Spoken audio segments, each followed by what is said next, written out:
Kochi Palarivattom pastoral oriented സെന്ററിൽ വെച്ച് CBCI national health care കമ്മീഷനും കാത്തലിക് മെന്റൽ ഹെൽത്ത് മിനിസ്ട്രിയും സംയുക്തമായി സംഘടിപ്പിച്ച മാനസികാരോഗ്യ സംഗമം വിജയകരമായി സമാപിച്ചു.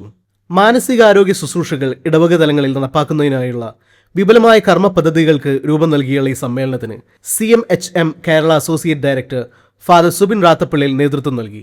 KCBC health commission chairman bishop doctor Alex Vadakkumthala ഉദ്ഘാടനം ചെയ്ത ചടങ്ങിൽ മെന്റൽ ഹെൽത്ത് മിനിസ്ട്രി കലണ്ടർ, ബോധവൽക്കരണ കൈപ്പുസ്തകം, ആത്മീയവും ശാസ്ത്രീയവുമായ രീതികൾ സമന്വയിപ്പിച്ചുകൊണ്ടുള്ള പ്രവർത്തന മാർഗരേഖ എന്നിവ അവതരിപ്പിച്ചു. CBCI നാഷണൽ സെക്രട്ടറി റവൽ ഫാദർ സന്തോഷ് ഡയസ് വിവിധ സെഷനുകൾക്ക് നേതൃത്വം നൽകി.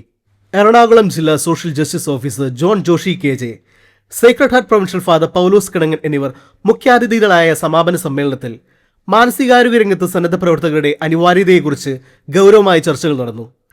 Health care must not be a luxury of a few, but it must be most accessible to the most vulnerable.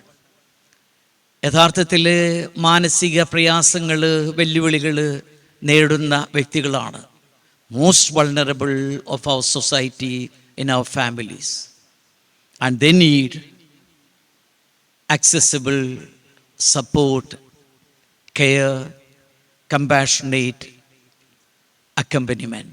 സംസ്ഥാനത്തെ വിവിധ ഭാഗങ്ങളിൽ നിന്നുള്ള വൈദികരും സന്യാസിനികളും വിദഗ്ധരുമടക്കം 150ഓളം പ്രതിനിധികൾ സംഗമത്തിൽ പങ്കെടുത്തു.